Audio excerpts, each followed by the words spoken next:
ఎన్నో హద్దుబాట్లు కలిగిన వాడను, నీ వాక్యమును వివరించుటకు దాన్ని ప్రకటించుటకు నాకైతే కానీ నీ కృపను బట్టి మాత్రమే నిలబడి.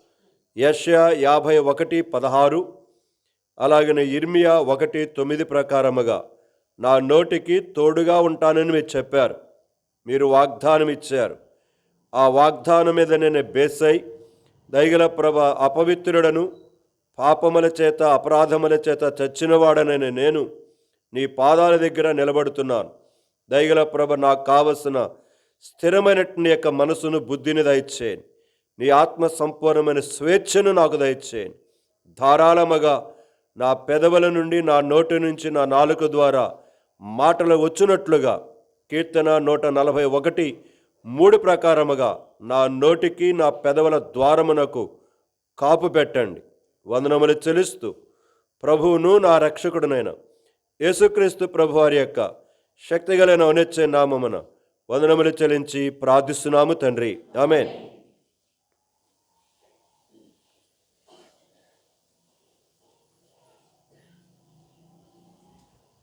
రేపు ఆదివారం బాప్తిసం తీసుకునే వాళ్ళు కూడికైన తర్వాత ఇక్కడ బాప్తిసం ఫార్మ్స్ ఉన్నాయి, తీసుకొని వెళ్ళి పూజ చేసి నాకు ఈ వారములో ఇవ్వండి.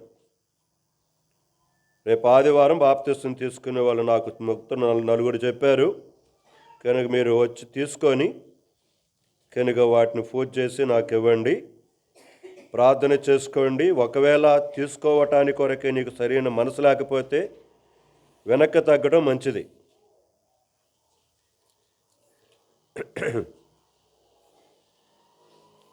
కొంతమంది అడిగారు, కానీ కొంతమందికి నేను కొంతకాలం ఆగమని చెప్పాను.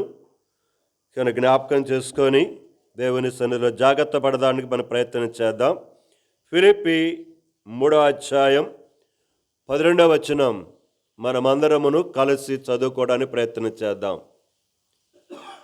ఫిలిప్పీ 3:12 ఇదివరకే నేను గెలుచుతున్ననైనను, ఇదివరకే సంపూర్ణ సిద్ధి పొందుతున్ననైనను నేను అనుకొనలేదు, కానీ నేను దేని నిమిత్తం క్రీస్తు చేతుతో పట్టబడుతునో దానిని పట్టుకొనవలనని పరిగెత్తుచూ ఉన్నాను. చాలు. దేవుడి లేఖన భాగములను మనందరి కొరకై ఆశీర్వదించి దీవించునుగాక. ఇది నాన్న పెందలకడ లేచి కొంత ప్రార్థన చేసుకొని నా వాక్యం చదువుకొని నా పని మొదలుపెట్టుకున్నాను. పని మొదలుపెట్టుకున్న తర్వాత ఒక మెసేజ్ నా ముందు పెట్టుకొని పని చేసుకుంటున్నాను. ఆ మెసేజ్లో ఒక చిన్న విషయం ఆ దైవజనుడు చెప్తూ వచ్చాడు. వెంటనే నేను కర్మేల్ ప్రేయర్ హౌస్ ఛానల్లో దాన్ని అప్లోడ్ చేశాను. కానీ పొద్దున్నే కనుక అది 3 నిమిషాలు ఉంటుంది. అది మీరు ఇంటికి వెళ్ళిన చూడొచ్చు. ఆయన ఎవరో కాదు, ఆంధ్ర క్రైస్తవ కీర్తనలలో అనేక పాటలు రాసిన పురుషోత్తమ చౌదరి ఆయన పేరు. పురుషోత్తమ చౌదరి గారి జీవితంలో ఒక సంఘటన ఈరోజు ఆ దైవజనుడు గారు చెప్తూ ఉంటే విన్నాను. దాన్ని అప్లోడ్ చేశాను వెంటనే. నేను ఎందుకు చెప్పబోతున్నానంటే ఈ మాట, ఆనాడు వారు దేవుని వాక్యము విషయములో ఎంత ఆసక్తి కలిగి, పట్టుదల కలిగి, నేర్చుకోవాలన్న తపన వారిలో ఉన్నదో ఒక చిన్న ఉదాహరణ అతని జీవితంలో జరిగిన సంఘటన చెప్తూ వచ్చాడు ఆ సహోదరుడు. దేవుని వాక్యము కొరకై తృష్ణ, ఆకలి, తపన తన యొక్క జీవితములో భక్షిస్తూ ఉన్నదట. ఎంతగా తపన కలిగి ఉన్నాడో దాంట్లో ఒక చిన్న మాట చెబుతూ వచ్చాడు. అందుకు చెబుతున్నాను ఈ మాట. ఈరోజు దేవుని వాక్యాన్ని చదువుకోవటానికి ఒళ్ళు బరువైపోయి సీరియల్ చూస్తున్న వారు చాలామంది ఉన్నారు ఇక్కడ. దేవుని వాక్యం చదువుకోవటానికి ఒళ్ళు బరువైపోయి జీవితాన్ని పాడు చేసుకుంటున్న వారు చాలామంది ఉన్నారు ఇక్కడ. దేవుని వాక్యం చదువుకోవడానికి కొరకై మాకింకా నేర్చుకోమని ఎన్నిసార్లు చెబుతున్నా లక్ష్యము లేకుండా తిరుగుతున్న విశ్వాసులు ఇక్కడ చాలామంది ఉన్నారు. బాతాకాన్ని కొట్టుకోవటానికి సమయం చాలా ఉంటుంది. ఆ ఇల్లు నుండి ఈ ఇల్లును తిరగటానికి కొరకే సమయం బాగానే ఉంటుంది. ఆ అక్కను గురించి, ఈ అక్కను గురించి, ఈ అన్నను గురించి, ఆ అన్నను గురించి, ఆ సేవకుడి గురించి, ఈ సేవకుడి గురించి, ఆ మందిరాన్ని గురించి, ఈ మందిరాన్ని గురించి చెప్పుకోవటానికి చాలా సమయం దొరుకుతుంది. కానీ సమయం దొరకందల్లా దేనికో తెలుసా? వాక్యం చదువుకోవటానికి. దాదాపుగా ఇప్పటికి 100 సంవత్సరాలకు ముందుగా పురుషోత్తమ చౌదరి గారు భూమి మీద ఉన్నాడు. ఆయన విజయనగరం జిల్లా ఆయన సంబంధించిన వాడు. కనుక విజయనగరం జిల్లా, తర్వాత విశాఖపట్నం, తర్వాత కరెక్ట్ని యొక్క శ్రీకాకుళం వస్తుంది. సో నేను ఆ విజయనగరం మీద నుంచి వెళ్ళేవాడిని శ్రీకాకుళంలో చదువుకున్నప్పుడు ట్రైన్లో. నా క్లాస్మేట్స్ అక్కడ బొబ్బిలి వాళ్ళు ఉండేవాళ్ళు, కొంత విజయనగరం వాళ్ళు. ఆ విజయనగరం జిల్లాకు సంబంధించి ఒక కుగ్రామములో అతను పుట్టాడు. అతడు దేవుడి వాక్యమును నేర్చుకోవటానికి కొరకై జాగ్రత్త గమనించాలి. దాదాపుగా విజయనగరం జిల్లా దగ్గర నుంచి తునికి వచ్చేవాడట. కనుక గోదావరి జిల్లాలలో ఉన్న తునికి వచ్చేవాడు. ఎలాగొచ్చేవాడంటే అక్కడ వారములో ఒక్కరోజు మాత్రమే తన పనులన్నీ చేసుకునేవాడట. తనకు కావలసిన తన అజ్ఞతలన్నీ కూడా తీర్చుకునేవాడట. తీర్చుకొని ఎడ్ల బండి కట్టుకునేవాడట. ఎక్కడి నుంచి విజయనగరం జిల్లా దగ్గర నుంచి, తన గ్రామం దగ్గర నుంచి ఎడ్ల బండి కట్టుకొని 2 రాత్రులు అక్కడక్కడ పనుకొని ప్రయాణం చేసేవాడట. 2 రాత్రింబవళ్ళు 2 రోజులు ఎడ్ల బండి మీద ప్రయాణం చేసి తునికి వచ్చి అక్కడ ఒక రోజంతా ఉండి దేవుని వాక్యాన్ని విని నేర్చుకొని మళ్ళీ అక్కడి నుంచి మళ్ళీ అదే ఎడ్ల బండి కట్టుకొని 2 రోజులు ప్రయాణం చేసి ఇప్పుడు ఎన్ని అయిపోయినాయి? కనుక 5 రోజులు అయిపోయినాయి. ఒక రోజు తన ఇంటి దగ్గర పని చేసుకుని ఇంకో రోజు ఇంకోటి చేసుకునేవాడట. దేవుని వాక్యము వినటానికి, దేవుని వాక్యము నేర్చుకోవటానికి, దేవుని వాక్యములో జీవితాన్ని కట్టుకోవటానికి, ఆ దేవునిలో ఉన్న గొప్పతనమును ఎరిగిన పురుషోత్తమ చౌదరి గారు ఎడ్ల బండి కట్టుకొని 2 రోజులు ప్రయాణం చేసి తన గ్రామాన్ని నుంచి తునికొచ్చేవాడట.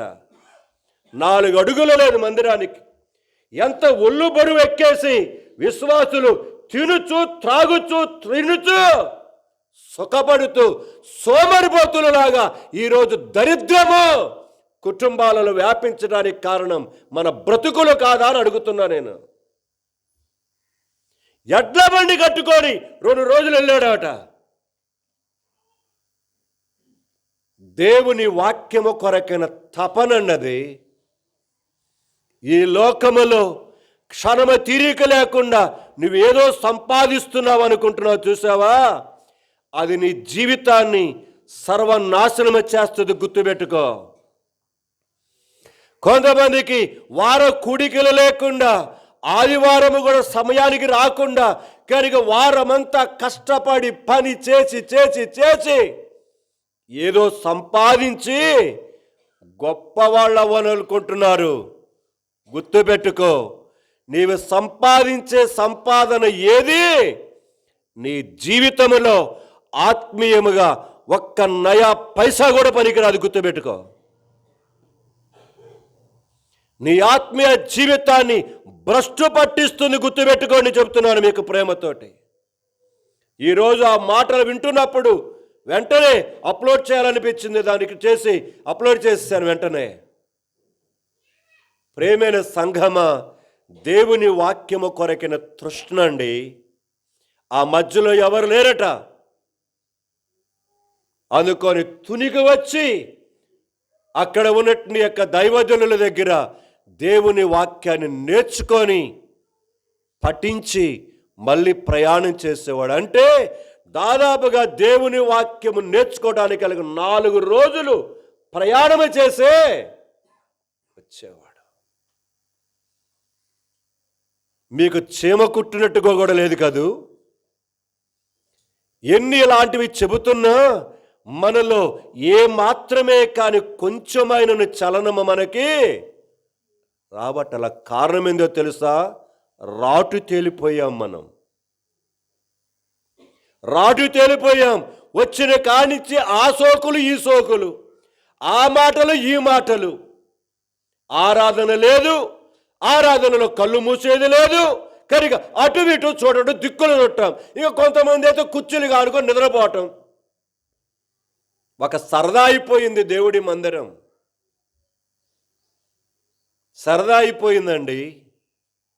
అందుకొనే అవి చెబుతూ ఒక వాక్యమును జ్ఞాపకం చేశాడు. నిర్గమాకాండం 23వ అధ్యాయం 21వ వచనం చదవండి.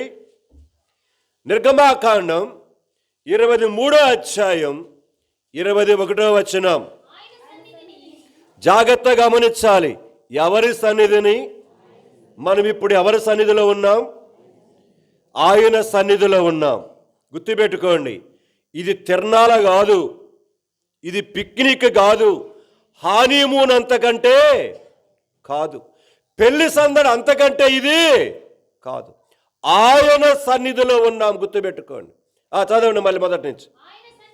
ఆయన సన్నిధి అంటే ఆ సృష్టికర్తని దేవుని యొక్క సన్నిధిని ఏందంట? ఒళ్ళు దగ్గర పెట్టుకొని ఉండని అర్థం. ఆ మాట మీకు చెబుతుంటాను చాలాసార్లు. ఆయన సన్నిధిని జాగ్రత్తగా ఉండి, నెక్స్ట్ స్టెప్ ఆయన మాట. జాగ్రత్తగా వచ్చేది లేదు, జాగ్రత్తగా ఉండేది లేదు, ఆయన మాట వినేది.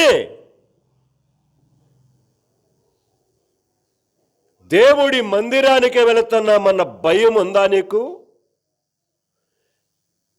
నీ షాపు తెరవటానికి కొరకై ఇక్కడి నుంచి బాగా మేఘాల మీద పరిగెడుతున్నావే, సింగారించుకొని ఇక్కడి నుంచి. నేను ఎవరి గురించి చెబుతున్నానో కొంతమందికి తెలుసు. ఇక్కడి నుంచి సింగారించుకొని పొద్దున్నే షాపు తెరవడానికి కొరకై దాదాపుగా కొన్ని కిలోమీటర్లు వెళ్తున్నావు. 4 అడుగుల దగ్గరలో ఉన్న మందిరానికి రావడానికి నీకేమవుతుంది? టైం సాల్ట్లా. వారి మీద నాకు పగ కాదు, ద్వేషము కాదు. ఒకసారి పిలిపించి దేవుడి మందిరంలో కూర్చోబెట్టి చెప్పాను వాళ్ళకి. దేవుడి మందిరంలో కూర్చోబెట్టి చెప్పాను. కానీ ప్రవర్తనలో మార్పు రాలే. ఇప్పటికీ స్టిల్ అదే జీవితం. మీరు ఎలాగపోతే నాకెందుకు అని వదిలివేయటానికి కొరకు కాదు. సంఘమా, ఎక్కడున్నాం? ఎంతకాలమైంది బాప్తిస్మంలో పాలు పొంది? అదిగోనే బాప్తిస్వం తీసుకోవడానికి వచ్చిన నాతో వాళ్ళతో చెప్పింది అదే మాటలు. నేను మొన్న ఇంటికి వచ్చాడని, ఆదివారం సాయంకాలం ఇంటికి వచ్చాడని ఇస్మాయిల్ గారికి వెళ్ళాను నేను. నాకు తెలియదు ఇంటికి వచ్చిన సంగతి. నాకు బుధవారం అభిషేకం బ్రదర్ చెప్తూ వచ్చాను. గురువారం వెళ్ళాను. జరిగిన సంఘటన గమనించాను. గురువారం పూట నేను వెళ్ళాను. సరే, బయట పడుకొని ఉన్నాడు ఆగట్టి యొక్క వరండాలో. నన్ను చూడటంతో లేచాడు. లేచిన తర్వాత అడిగాను కొన్ని మాటలు.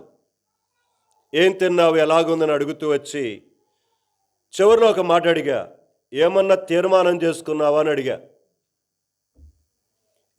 నేను ఎందుకు అడిగానో ఆయనకి తెలుసు, నాకు తెలుసు. ఎందుకు నేను అడిగానో ఆయనకి తెలుసు, నాకు తెలుసు.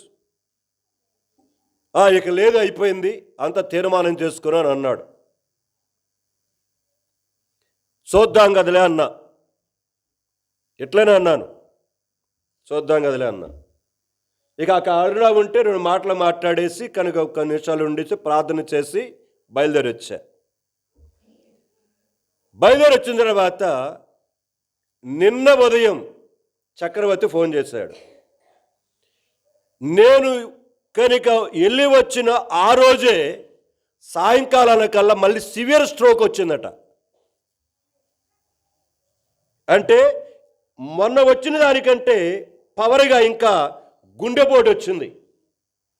అప్పటికప్పటికి కనుక కారు మాట్లాడి ఇక్కడి నుంచి ఏం చేశాడంట, పంపించాడని నిన్న చెప్పాడు నాకు. నిన్న ఉదయం పూట చెప్తూ వచ్చాడు చక్రవర్తి. కనుక నిన్నేగా మాట్లాడొచ్చింది అనుకున్నాను నేను. సరే, కనుక ఆ విషయం ఎందుకు చెబుతున్నానంటే, మన జీవితం మన చేతిలో. కీర్తన 131. మీరేదో అనుకుంటున్నారు, దేవుని విడిచిపెట్టి ఏదో సాధిద్దాం, ఏదో మూట కడదాం అనుకుంటున్నారు. 31:15 చదవండి. నా వెనకాల వాళ్ళకి లేకపోతే మీరు తీయలేరు, కానీ మన కాలగతులు లేకపోతే నా కాలగతులు చెప్పండి, నీ వశములో ఉన్నవి. కాలగతులు అంటే నీవు కూర్చోవటము, నిలబట్టము, నువ్వు షాపుకి వెళ్ళి తెరవటము, లేకపోతే ఇంటికి రావటము, వచ్చిన డబ్బులు లెక్కేసుకోవటం, ఇవన్నీ కనుక రకరకాల ప్లాన్లు వేసి వచ్చే సంవత్సరం ఇట్లా చేద్దాం, అట్లా చేద్దాం, కనుక ఈ విధంగా చేద్దాం, ఇలా కట్టుకుందాం ఇల్లు, పిల్లల్ని ఇలా చదివించుకుందాం అని ఎన్నెన్నో భవిష్యత్తును గురించి కలలు కానీ ఆలోచిస్తుంటవే, అవి నీ చేతుల్లో లేవంటున్నాడు ఇక్కడ. నీ పిల్లల సంగతి కాదు, అసలు నీ కాలగతులు నీ చేతిలో. మన కాలగతులే మన చేతిలో లేకపోతే మరి మన కుటుంబం పరిస్థితి ఏంటిది, మన బిడ్డల పరిస్థితి ఏంటిది? నీకు చెప్పాను, నేను స్నానం చేసుకుని అట్లా వచ్చా, కనుక విజయ వచ్చి కేకేస్తా ఉంది. ఏంటి విజయాన్ని అనేసరికి ఇంకేమైనా లక్ష్యమైన పడిపోయాను అంటుంది. లక్ష్యమైన పడిపోవటం ఏంది, భార్య తిరుగుతున్నాడు కదా అన్నాను. ఇంకేదో లుంగి కట్టుకొని పోయి చూసేసరికి నాడు చూస్తే లేదు అప్పటికే. కనుక చూసిన తర్వాత ఆ శివ వచ్చాడు, తర్వాత అంబులెన్స్ వచ్చింది. ఎన్ని చేసినా బతికితేగా, వెళ్ళిపోయాడు లోకాన్ని వదిలిపెట్టి. అదిగో ఇష్మాయేలు పర్లేదులే స్టంట్ వేసుకొని వచ్చాడు అనుకున్నాడు, కానీ మళ్ళీ ఏమైంది, సివియర్ స్ట్రోక్ వచ్చేసరికి మళ్ళీ తీసుకొని వెళ్ళిపోయారు హాస్పిటల్. మరి నేను యాంజియోగ్రామ్ తీస్తామన్నారట, ఏమైందో తెలియదు, ఇంతవరకు రిపోర్ట్ రాలి, ఇంకా చెప్పలేదు నాకు. ప్రియమైన సంఘమా, నీవేదో అనుకుంటున్నావు జీవితాన్ని గురించి, నీ కాలగతులు నీ చేతిలో ఉండాలనుకుంటున్నావు, నీ వ్యాపారము నీ చేతిలో ఉందనుకుంటున్నావు, నీ పిల్లలు నీ చేతిలో ఉండాలనుకుంటున్నావు, నీ ఇంటిని కట్టుకోవడం నీ చేతిలో ఉందనుకుంటున్నావు. నో, నీ కాలగతిలే నీ చేతిలో ఉంటే నీ వ్యాపారం నీ చేతిలో ఉంటుందా? నీ పిల్లలు నీ చేతిలో ఉంటారా? నీ భవిష్యత్తు ప్రణాళికలు నీ చేతిలో ఉన్నాయా? లేవు. దేవుడి వాక్యమును నేర్చుకోవటానికి 4 రోజులు ఎడ్ల బండి కట్టుకొని ప్రయాణం చేసి రాత్రులు అక్కడక్కడ పడుకొని దేవుని వాక్యాన్ని నేర్చుకున్న పురుషోత్తమ చౌదరి జీవితం ఎన్ని పాటలు కట్టాడండి ఆయన. కట్టుకున్న భార్య వదిలిపెట్టేసింది తెలుసునా? యేసు ప్రభు నమ్ముకున్న వెంటనే. ఒకరోజు ప్రయాణమే వెళ్తున్నాడు, నడకనే ప్రయాణమే వెళ్తూ పరిచయం చేసుకుంటూ పోతా ఉంటే కనుక తన ప్రాంతానికి వచ్చాడు. అది తన సొంత ఇల్లే. తన భార్య గుర్తుపెట్టింది, నా భర్తేనని. అమ్మా అని అడుక్కుంటూ వచ్చాడు. వెంటనే తన భార్య అక్కడ ఉన్న ఆ కష్టములో ఉన్న ఆవు పేడ అక్కడ వేస్తే, ఆవు పేడ మీద తీసుకొచ్చి ఆహారం వేస్తే కూర్చొని దేవుని స్తుతించి ఆవు పేడ మీద వేసిన, ఆ గేదె పేడ మీద వేసిన ఆహారాన్ని తిని అక్కడి నుంచి ముందుకెళ్ళాడు బయలుదేరి. తన కట్టుకున్న భార్య తనకిచ్చినటువంటి యొక్క రెస్పెక్ట్ అది. కారణం యేసు ప్రభు నమ్ముకున్నాడనని. జరిగిన కథలు చెప్పట్లే, నేను విషయాలు జరిగిన వాస్తవాలు చెబుతున్నా. దేవుని కొరకాయ, దేవుని వాక్యము కొరకాయ, దేవుని నామము కొరకాయ వారు పడిన ప్రయాసలు అంతా ఇంత కాదండి, అంతా ఇంత కాదు. కానీ మనకు అన్ని సమీపముగా ఉన్న అన్ని మన జీవితంలో శ్రేష్టమైన స్థితిలో దేవుడు తీసుకొచ్చిన దేనిని ఉపయోగించుకోవడానికి మనం ఏం చేయట్లేదు, ఇష్టపడటలా. మనం ఏం అనుకుంటున్నామో అది చెయ్యటానికి కొరక ఏం చేస్తున్నావు గుర్తు పెట్టుకో. గత రాత్రి యవనస్తుల కొడుకులు అక్కడే ఉన్న మచ్చ చెప్పాను. మన జీవితం ఎలాంటిది, ఓటికుండ లాంటిది. అక్కడే ఉంది చూడండి, 12వ వచనం చదవండి. మరణమై స్మరణకు రాకున్నవని వాళ్ళేమైతే అయితిని, 2 అయితిని అని పాదాలు వచ్చాయి చివరిలో. అయితిని అంటే అర్థం ఏంటిది? ఇంతకుముందు అలాగ లేడు, ఇప్పుడు అలాగ అయిపోయాడు. 2వ లైన్లో అంటున్నాడు, ఓటికుండ వంటి వాడనైతిని. ఎందుకు ఓటికుండ వంటి వాడవైపోయావు? దేవుడు నన్ను నిండుకుండగానే చేశాడే, యథార్థవంతులుగానే చేశాడే. కొన్ని మాటలే పంచుకున్న గత రాత్రి. నిన్ను మహిమ కలిగినట్టుగా ఘటముగానే చేశాడే దేవుడు, ఒక చక్కని పాత్రగానే చేశాడే దేవుడు. ఎందుకు అయిపోయావన్నా? ఎందుకు అయిపోయావక్క? ఓటికుండ వంటి వాడనైతిని. ఎందుకు అయిపోయావు ఓటికుండ? తెలియదా నీకు? కళ్ళు మూసుకొని ఉండావా? గుర్తు చేసుకో, ఎందుకు ఓటికుండ వంటి వారమైపోతున్నాము. అదిగోని ప్రసంగి 7 చివరి వచనములో దేవుడు మనల్ని అర్థవంతులను కానీ పుట్టించాడు, కానీ వాడు వివిధమైన తంత్రాలు, అది జీవితంలో దేవుడు ఇస్తూ ఉన్నట్టు యొక్క వాక్యమనే ఆహారాన్ని పక్కన పెట్టేసి నీకిష్టమైన తంత్రాలు కల్పించుకుంటూ వెళ్ళిపోతూ ఏదో జీవితాన్ని కట్టుకుంటున్నాడు అనుకొని మోసపోతున్నావు. గుర్తుపెట్టుకో, ఎవడునో కాదు, నిన్ను నీవే పతనం చేసుకొని మోసం చేసుకొని ఓటికుండ వంటి వాడవైపోతున్నావు. నీవు ఓటికుండ వంటి దానవైపోతున్నావు. నువ్వు చేతులారా నీ కొంపకి నిట్టు పెట్టుకుంటే ఆయన ఏం చేస్తాడు? ఆయన ఏం చేస్తాడంట? నేను ప్రస్తుతం యెషయా గ్రంథంలో ఉన్నాను. అక్కడ ఒక మాట గుర్తుకొస్తుంది, తగలబెట్టుకున్నారని సరికి. చూడండి, యెషయా గ్రంథం 42వ అధ్యాయం చివరి వచనం. 42 చివరి వచనం. కావున ఆయన వాని మీద తన కోపాగ్నియు యుద్ధ బలమును కుమ్మరించును. గమనించాలి, ఇక్కడ రాయబడిన మాట. అది అనగా దేవుని కోపాగ్ని. నీవి వివిధమైన తంత్రాలు కల్పించుకొని నీ యొక్క మంటి ఘటముగా శ్రేష్టమైన ఘటముగా ఉండవలసిన నీవు కనుక ఓటికుండ వంటి వాడవైపోతున్న నీ జీవితం గురించి చెబుతున్నాడు. అవి కనుక వాని చుట్టూ అగ్ని రాజేశను, అయినను వాడు ఇప్పటికే తగలబడుతా ఉంది నీ ఇల్లు. తెలుసా నీకు? అయినా నీ కళ్ళు ఏం కాలేదు, తెరవబడనే లేదు.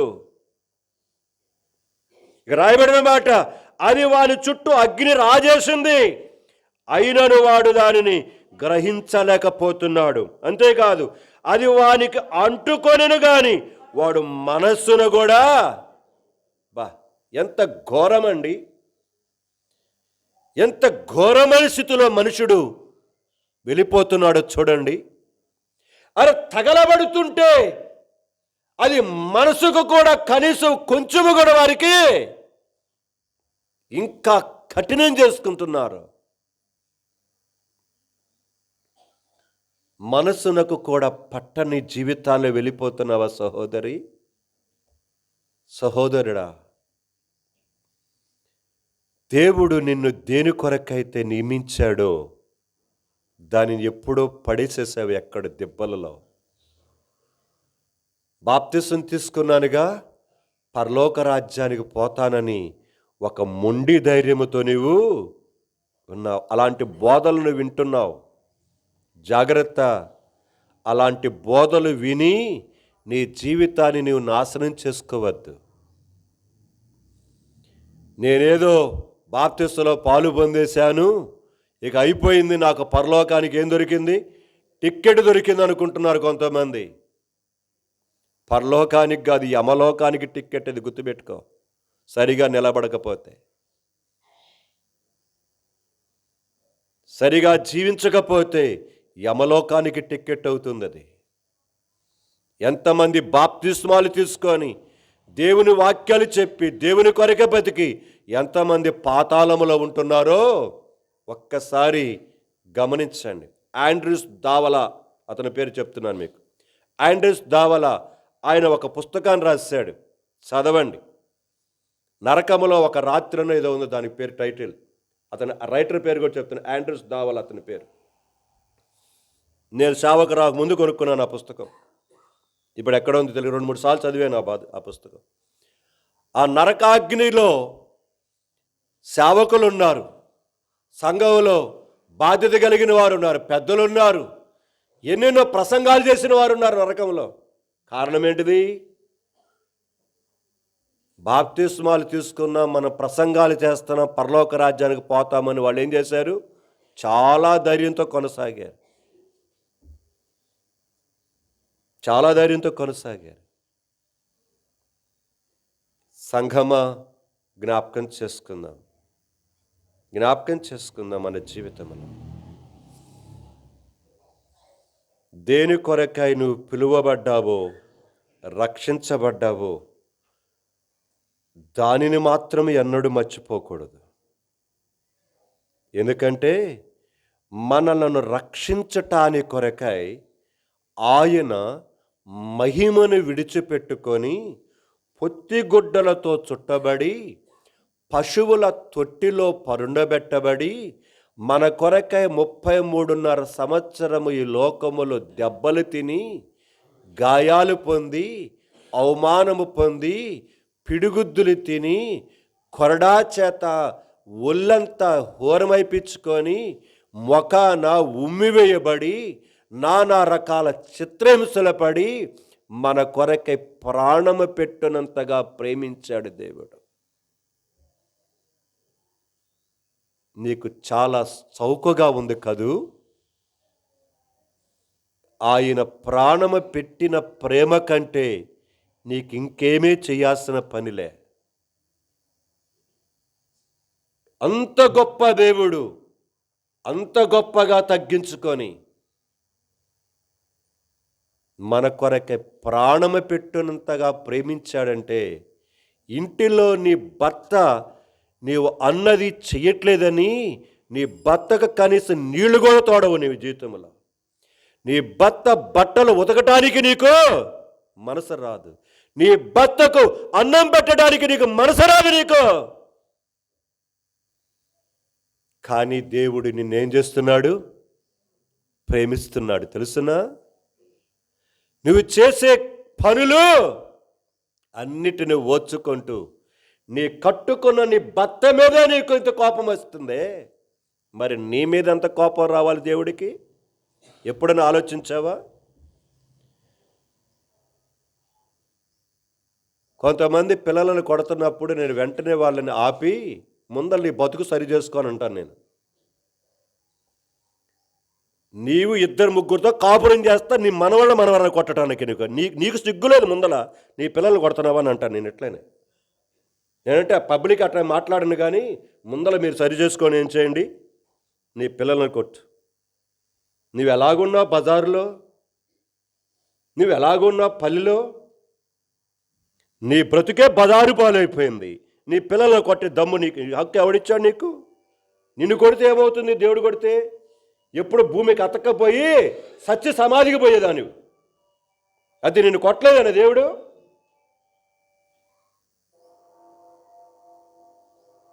ప్రేమైన సంఘమా, దేవుడు చూడట్లేదు అనుకోబాకండి. దేవుడు మౌనంగా అన్నిటినీ ఓర్చుకుంటున్నాడు అనుకోని లెక్క లేకుండా ఉండబాకండి. ఎంత కఠినముగా ఉంటున్నావు జీవితంలో. సంఘమా, నీ జీవిత యాత్రలో, నీ యొక్క బ్రతుకులో, మరి ముఖ్యంగా విశ్వాస జీవిత యాత్రలో నువ్వు ఎంత పాషాణమైపోతున్నావో నీ కుటుంబం విషయములో, నీ జీవిత విషయములో నీకు తెలియదా?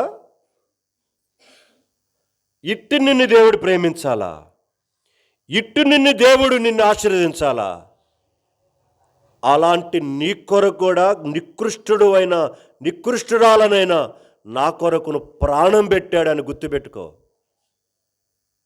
ప్రాణం పెట్టాడు. నీ భర్తకు కూడిపెట్టడానికే నీకు మనసు లేకపోతే ఆయన ప్రాణం పెట్టాడు నీ కొరకు. ప్రాణం పెట్టాడు. అవమానపరచబడ్డాడు, దూషించబడ్డాడు. నీ కఠినమైన బ్రతుకు కొరకై ఆయన చేసిన బలియాగం ఒక్కసారి గుర్తు చేసుకో. సంఘమా, జ్ఞాపకం చేసుకుందాం. నేను దేని కొరకు పట్టబడ్డాను, దేని కొరకు నేను నడుస్తున్నాను ఈ లోకములో, ఇంకా ఎంతకాలం ఇలాగ ప్రయాణం చేస్తూ ఉంటాను నేను. ఇక్కడ కూర్చున్న మీరు నేను మనం పరిశీలన చేసుకుందాం. వివాహమైన వారికి చెప్తున్నాను నేను, ఎంతకాలం నీ భర్తను ఏడ్పించావో నీకు తెలియదా? ఎంత కాలము నుంచి నీ భార్యను ఏడిపిస్తున్నావో నీకు తెలియదా? ఎంత కాలం నీ కోడలను ఏడిపిస్తున్నావో నీ అల్లుడిని కనుక భయంకరంగా చూస్తున్నావో తెలియదా? ఎంత కాలం నుంచి నీ అత్తను, నీ మామను, నీ తోడి కోడల విషయంలో ఎంత భయంకరంగా ప్రవర్తిస్తున్నావో నీకు తెలియదా?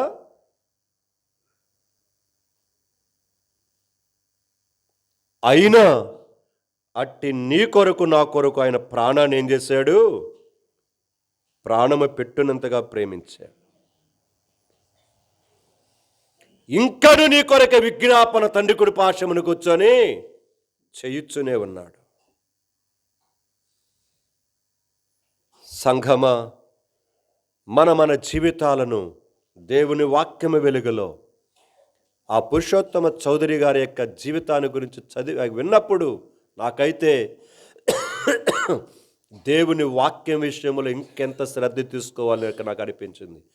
రానుబోను 4 రోజులు తీసుకొని ఎడ్ల బండి కట్టుకొని వెళ్ళి వాక్యాన్ని నేర్చుకున్నాడంటే, ఈరోజు నా చేతిలో, నా దగ్గర, నా సొంత భాషలో నా పరిశుద్ధ గ్రంథాన్ని నాకు ఇస్తే దీనిని నేనేం చేస్తున్నాను?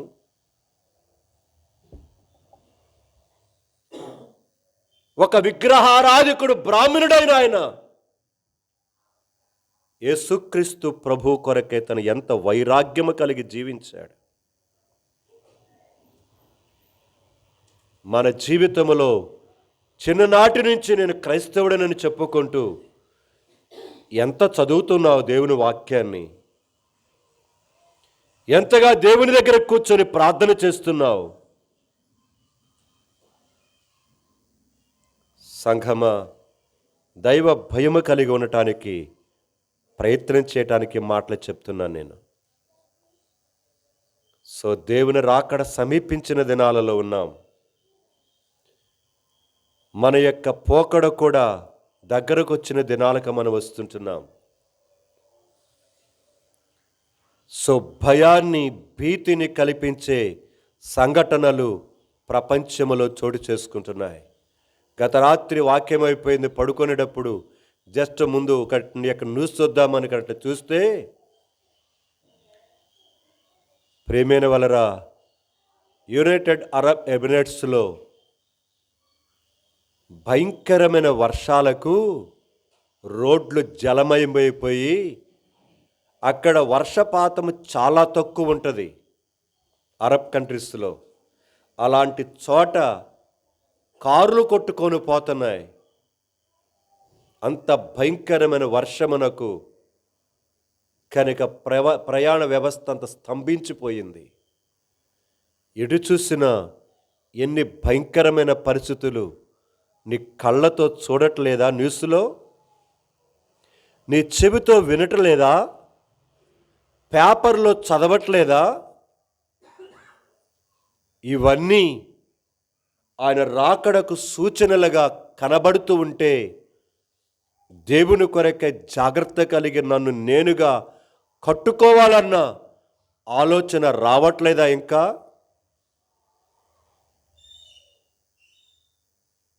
అలాగా కూడా రావట్లేదంటే ఇంకెవడీ చేసేదేమీ లేదు. సో దేవుని సన్నిధిలో నేను దేని నిమిత్తమై పట్టబడ్డానో దానిని పట్టుకోవటానికి కొరకై నేను పని చేసుకోవాలి, దాని కొరకై పెళ్లి చేసుకోవాలి, దాని కొరకై పిల్లలను కనాలి, దాని కొరకై వ్యాపారం చేసుకోవాలి, దాని కొరకై ఇల్లు కట్టుకోవాలి, దాని కొరకై బండి కొట్టుకోవాలి, దాని కొరకై వస్తు వాహనాలను సమకూర్చుకోవాలి. అంతకు మించి దేని కొరకైనా నీ జీవితంలో ఏదైనా సంపాదిస్తూ ఉంటే అది నీ పతనానికి నాందని మాత్రం మర్చిపోవద్దు. దేవుడు నిన్ను నన్ను దేని కొరకై పుట్టించాడో ఆ పనిని చేయటానికి కొరకై మన జీవితాలను జ్ఞాపకం చేస్తుంటున్నాడు. ఒక మాట గుర్తుకొస్తుంది యెషయా గ్రంథంలో నుంచే. రండి, యెషయా గ్రంథం 41వ అధ్యాయం. యెషయా గ్రంథము 41వ అధ్యాయము 26వ చరణం అందరం చదువుదాం కలిసి. యెషయా గ్రంథము 40వ అధ్యాయం 26 చదువుకుందాం. 40-26 అందరూ చదువుదాం. స్పష్టంగా, గట్టిగా, స్లోగా అర్థం చేసుకుని చదువుదాం. మీ కన్నులు పైకెత్తి అంటే నీ డాబా ఎత్తి కాదు, బయటకు వచ్చి, నువ్వు బయటకు వచ్చి ఎక్కడ? ఆదికాండం 15వ అధ్యాయములో అబ్రహాము, నువ్వు నాకేమిచ్చినా కూడా నేను పిల్లలు లేని వాడినై పోతున్నానంటే దేవుడు అంటున్నాడు, నీ బహుమానమును నీ కేడమును నేనేనయ్యా అంటున్నాడు. అయినా కూడా మా నాడికి ఇంకా తృప్తి కలగలే. అప్పుడు అన్నాడు, బయటికి రా అబ్రహామా అన్నాడు. బయటికి తీసుకొని వచ్చి ఆ రాత్రి వేళ ఆకాశము తట్టు కనులెత్తి ఒక్కసారి చూడు అన్నాడు. ఆకాశం ఎదుట కనులెత్తి చూడన్నాడు. చూస్తే ఏమున్నది? నక్షత్రాలు కనబడతా ఉన్నాయి. నీకు చేతనైతే దాన్ని ఏం చేయి? లెక్కబెట్టు. అక్కడ ఉందా పదము? చూడండి, చేతనైతేనుందా? చదవండి, నిన్న వచ్చును. మరియు ఆయన అతనిని వెలుపలికి తీసుకొని వచ్చి 5వ వచనం 15:5 నీవు ఆకాశము వైపు తేరి చూచి నక్షత్రములను లెక్కించుటకు నీ చేతనైతే. కొన్నిసార్లు తగాదాలు వచ్చినప్పుడు నీ చేతనైతే ఎవరికి చెప్పుకోపోరంట. మనం నీ ముఠాన్ని చూసుకొని, నీ ఇంటి పేరు వాళ్ళు చూసుకొని, నీకున్న కొడుకులు మనవళ్ళు సైన్యాన్ని చూసుకొని ఏమంటావు? నీ చేతనైన వాడికే చెప్పుకోపోరా, దిక్కులేని వాడికి చెప్పుకోపోరా అన్నాడు. అలాగుంది కదా ఆ మాట. నీ చేతనైతే లెక్కించు. కొన్నిసార్లు దేవుడి మాటలు చాలా రోషముతో ఉంటాయి, పౌరుషముతో ఉంటాయి. నీ చేతనైతే లెక్కించు. 13వ అధ్యాయంలో ఏమైనా సముద్రం ప్రక్కన తిప్పుతూ నీ చేతనై తీసుకురాను లెక్కించు అన్నాడు. అక్కడ ఆ పదం వాడలేదు కానీ ఇక్కడ వాడాడు, నీ చేతనైతేని. ప్రేమైన సంఘమా, జ్ఞాపకం చేసుకుందాం. దేవుడు అంటున్నాడు, నువ్వు బయటికి రా, ఒక్కసారి బయటకు వచ్చి నీ కన్నుల పైకి. ఇప్పుడు అక్కడికి వెళ్ళండి, 40వ అధ్యాయం 26 మీ కన్నుల పైకెత్తి చూడుడి, వీటిని ఎవడు? ప్రశ్న వేస్తున్నాడు. వీటిని ఎవడు సృష్టించాడు అనుకున్నావు? రేపొద్దున్నే అబ్బాయిని అమ్మాయిని తీసుకొని ఎక్కడికి వెళ్దాం? హైదరాబాద్ పోయొద్దామని అంటున్నావు. రేపొద్దున్నే ఎవరిని సొమ్మ? ఈరోజు రాత్రి భూమి తన చుట్టూ తాను తిరిగి, తన చుట్టూ చంద్రుడు తిరుగుతూ, ఈ ఇద్దరు కలిసి సూర్యుడి చుట్టూ తిరిగితే రేపు అనేది వస్తుంది ఉదయం. తెలుసా? చదువుకున్నాడు, తెలుసు ఈ విషయం. కనుక నువ్వే నీ సొత్తేం కాదు సూర్యుడు, చంద్రుడు, భూమి. సూర్యుడు తన చుట్టూ తాను తిరుగుతున్నాడు, దాని చుట్టూ భూమి తిరుగుతుంది, భూమి చుట్టూ చంద్రుడు తిరుగుతున్నాడు. ఈ రెండు కలిసి సూర్యుడి చుట్టూ తిరుగుతూ ఉంటే పగలు రాత్రులు లేకపోతే ఆపితే ఏమవుతుంది? తెల్లారి రాదక్క నీకు. ఉదయం పడిన ప్రయాణం కట్టలేవు, చాలా తేలికగా నేస్తావు కదూ.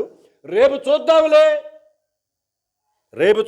రేపు నీ తాతదా, మీ అమ్మమ్మదా, మీ అయ్యగారిదా? కొన్నిసార్లు కూర్చొని ఆలోచిస్తే దిమ్మ తిరుగుద్ది తెలుసా. దేవుడికి మన జీవితములో ప్రాణాత్మ దేహములను రోమీ రాసిన పత్రిక 12వ అధ్యాయం 1-2 వచనాల ప్రకారముగా సజీవ యాగముగా మనం ఏం చేయగలము? ఆయన బలిపీఠం మీద పెట్టి మన జీవితంలో యాగమైపోవటానికి ఇష్టపడతాం తెలుసా. ఒక్కసారి కూర్చొని దేవుని ప్రేమ అర్థం చేసుకుంటే, దేవుని ప్రేమ మనకు పట్టట్లే. లోకములో ఉన్న అనేకమైన వాటిని అర్థం చేసుకోవడానికి కొరకాయ తిరుగుతూ ఉన్నావు. రేపు అక్కడికి వెళదామా, రేపు వచ్చే క్రిస్మస్కు ఇది చేద్దామా, అది చేద్దామా? ఇప్పటి నుంచే కుర్రకారు అంతా ఏం చేస్తున్నారు? పోయిన సంవత్సరం అది చేశాం, అంతకుముందు సంవత్సరం అది చేశాం, ఈ సంవత్సరం ఇంకో క్రొత్తగా చెయ్యాలి అని ఇప్పటి నుంచి ఏం చేస్తున్నారు? మీకు తెలుసు మందిరంలో జరిగిన సంఘటన. ఎవరో కాదు, మా లేయమ్మ, మా వందనం కొడుకు చిన్నోడు, గుర్తుందిగా మీకు. ఏం చేయబోయాడు? స్టారుని ఏం చేశాడు? వచ్చిందా? మా లేయమ్మ వచ్చిందా? ఏడుంది? అక్కడ కూర్చుంది. కరిగా ఆ రోడ్డు మీద ప్రక్కన స్టారు కట్టారు. అయిపోయింది, స్టారు ఊడదిద్దామని ఏం చేశాడు? పైకి ఎక్కాడు, బ్రతికిపోయాడు. లేకపోతే ఏమయ్యేవాడు? మనందరికీ తెలుసు పల్లెలో. ప్రేమైన సంఘమా, నేను ఎందుకు చెబుతున్నాను తెలుసు? ఉదాహరణలు, ఆయన మనలను తన సురక్షితమైన హస్తములలో ఏం చేస్తున్నాడు? చక్రవర్తి చెబుతున్నాడు, వాళ్ళ నాన్నగారి కట్ట పడుకుంటే కల ఏదో వచ్చిందట. రే, నన్ను హాస్పిటల్కి తీసుకెళ్ళి వెళ్ళారు, అందరు నన్ను వదిలిపెట్టేశారు, నేను పడిపోతుంటే ఎవడో వచ్చి నన్ను ఏం చేశాడు? ఎవడో కాదు, నీ దేవుడే. ఎవడో కాదు, నీ దేవుడే చెబుతున్నాడంట కొడుక్కి. నాకు అది చెబుతున్నాడు చక్రవర్తి. అన్న దగ్గరికి పోయి ప్రార్థన చేసుకొని వద్దామని అంటున్నాడంట. పోతిగాని తర్వాత అని అన్నాడట. అంతలోకి మళ్ళీ ఏమొచ్చి స్ట్రోక్ వచ్చి వెళ్ళాడు హాస్పిటల్కి. సంఘమా, నీ ప్రాణము నీ చేతుల్లో లేదక్క, నీ ప్రాణము నీ చేతుల్లో లేదన్నా, ఆయన చేతిలో ఉంది. ఆయన బ్రతుకుము అని నీకు నాకేం చేశాడు? యెహెజ్కేలు గ్రంథం 16వ అధ్యాయం 6వ వచనం చదువుతారా? 16:6. నేను నీ యొద్దకు వచ్చి రక్తములో పొర్లుచున్న నిన్ను చూచి, నీ రక్తములో పొర్లియున్న నీవు బ్రతుకుమని నీతో, లేకపోతే అప్పుడే చచ్చేవాడు. రక్తములో పొర్లుచున్న నీ యొద్దకు నేను వచ్చి నీవు బ్రతుకుము అని నీతో నేనేం చేశాను? సెలవిచ్చా. బ్రతుకుము అంటే బ్రతికావు.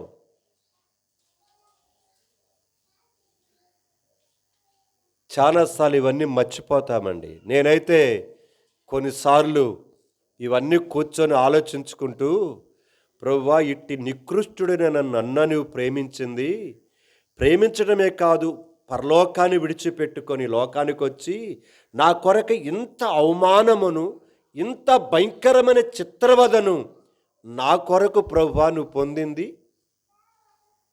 అవునయ్యా, నీకోసమే. అసలు నన్ను జ్ఞాపకము చేసుకోవటానికే నేనేమాత్రము కూడా పాత్రుడను.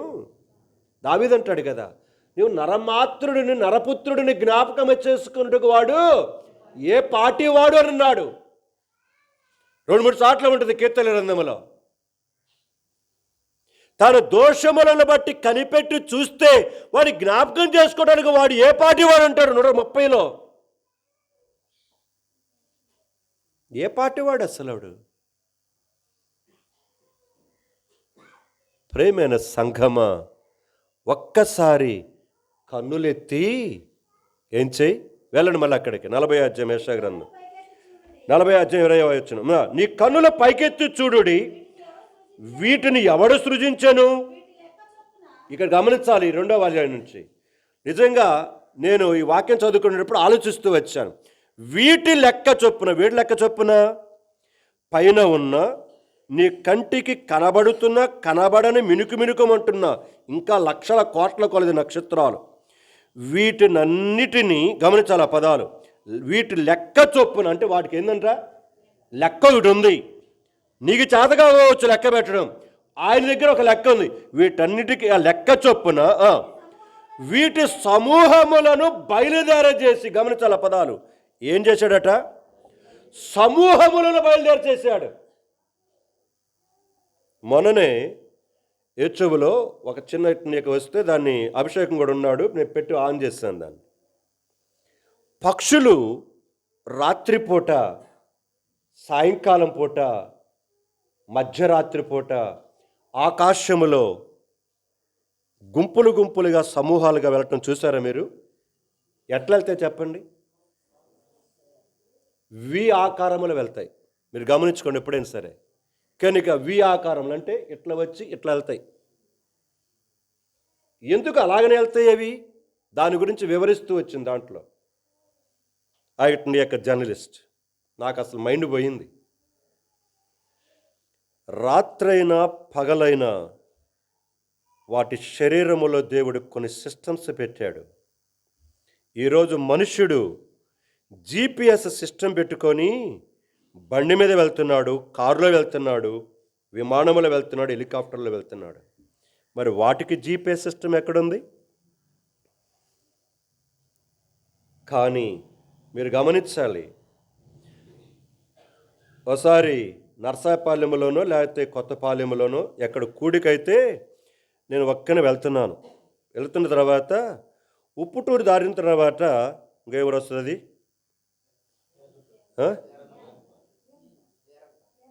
వీరన్నపాలెం, పోతుకట్ల నుంచి ఇటు పోతాం కదా మనము. పోతుకట్లలో డైరెక్ట్ లోపల భాగం ఇటు రోడ్డు, అక్కడ చెరువు ఉంటుంది. ఆ చెరువు వైపు ఇటు చూసేసరికి అక్కడ తుమ్మ చెట్ల మీద ఆ ఆఫ్రికా పక్షులు కనబడ్డాయి నాకు. ఇంత ఎత్తుంటాయి అవి. ఆ కాలంలోనే వస్తాయి, మళ్ళీ ఇక్కడ వాటి గుడ్లు పెట్టి పెద్ద అయిన తర్వాత మళ్ళీ ఏమైపోతాయి అక్కడికి. ఎవడు చెప్పాడండి వాడికి? ఎవరేసారు మార్గం పైనుంచి? అక్కడి నుంచి ఖచ్చితంగా అక్కడికి వస్తాయి. అవి కొల్లేరు సరస్సుకు వస్తాయి. వచ్చి అక్కడ 2 నెలలు 3 నెలలు విడుదల చేసి మళ్ళీ ఏమవుతాయి? మళ్ళీ అక్కడికే వెళ్ళిపోతాయి. ఆకాశములో దేవుడు వాటికి GPS సిస్టమ్ వాటి శరీరంలో పెట్టాడట. ముందర వెళుతున్న కొంగ ఒకవేళ అలసిపోతే అది వెనక్కి వస్తుందంట, మళ్ళీ ఇంకోటి ముందుకెళ్ళి ముందు ఏం చేస్తుందంట? నడిపిస్తుందట. పొట్లాడవు అవి, కొట్టుకో.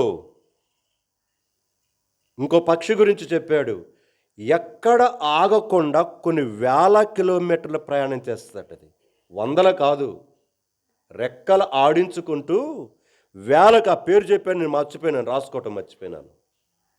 1000 కిలోమీటర్లు రెక్కలు ఆడించుకుంటూ తన ఆహారం కొరకు ఏంటంటది 1000 కిలోమీటర్లు పోద్దట. ఎవడ పెట్టాడండి ఆ జ్ఞానం? ఒక్కసారి ఆకాశము తట్టు రాత్రిపూట, మరి ముఖ్యంగా అమావాస్య రోజు నేను చూస్తుంటానండి. కావాలని మందిరం పైకి వెళ్తా కనుక ఆ విధంగా కావాలని గమనిస్తావంట.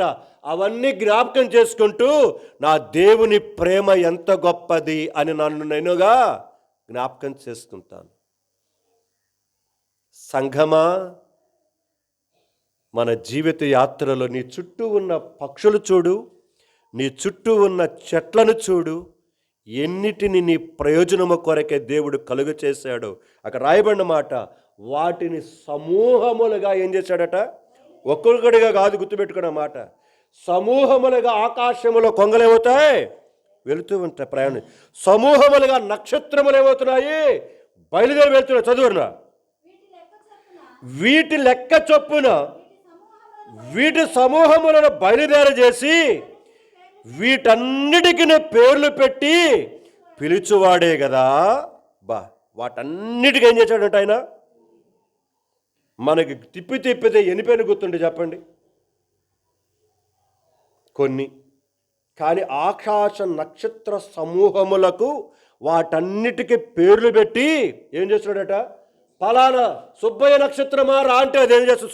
సుబ్బయ్య కాదులేండి, గుర్తుపెట్టుకోండి. నేను చెబుతున్నాను అంటున్నాను బురకనే. కరిగా ఓ ఫలానా తేజో నక్షత్రమా నీవేం చేయి, వచ్చేసాయి అంటే వచ్చేస్తుందంట, పేరు పెట్టినట్టు. సంఘమా, చదవండి అర్రా బైబిలు, చదవండి.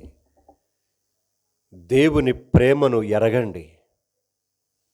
దేవుని అక్కడ చివరి మాట్లాడినాడు, ఏమన్నా ఆ పాటతో ముగించలా. చివరి ఏమన్నాడు? తన అధిక శక్తి చేత తనకు కలిగి ఉన్న బలాతిశయమ చేతను ఆయన ఒక్కటినైనను, అబ్బా, ఆ సమూహములలో ప్రపంచ శాస్త్రవేత్తలు కూడి ఎన్ని నక్షత్రాలు ఉంటాయని కనుక క్యాల్కులేషన్ చేస్తే చెప్పలేక 10 to the power of ఇదని చెప్పేసి వదిలేసేశారు అంతే. ఇన్ఫైనట్ అన్నారు అంతే.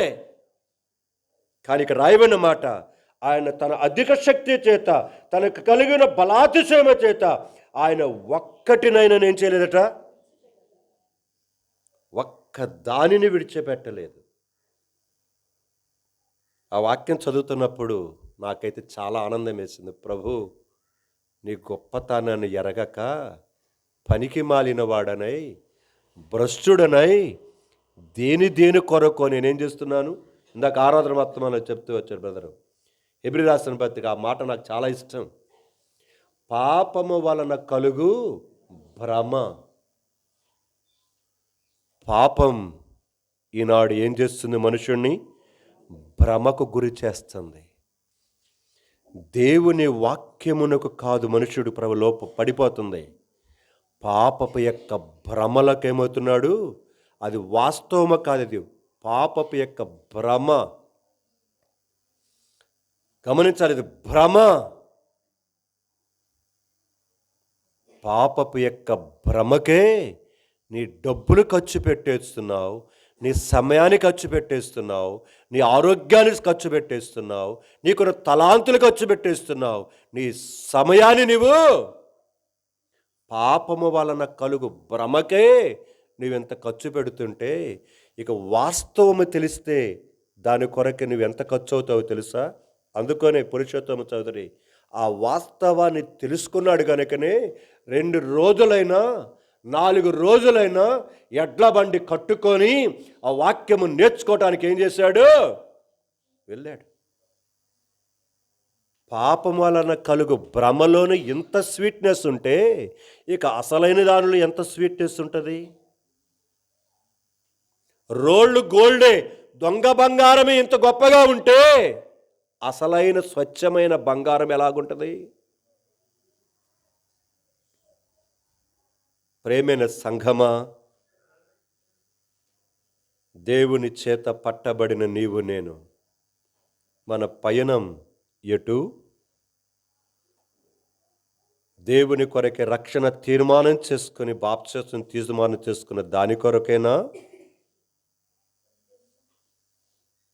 మరొక వైపు పాపమున కలిగిన భ్రమ వైపు వెళ్ళిపోయిందా? మనసు పెట్టి జాగ్రత్తగా ముందుకెళ్దాం. నా భాగానికి వచ్చేస్తాను. ఇక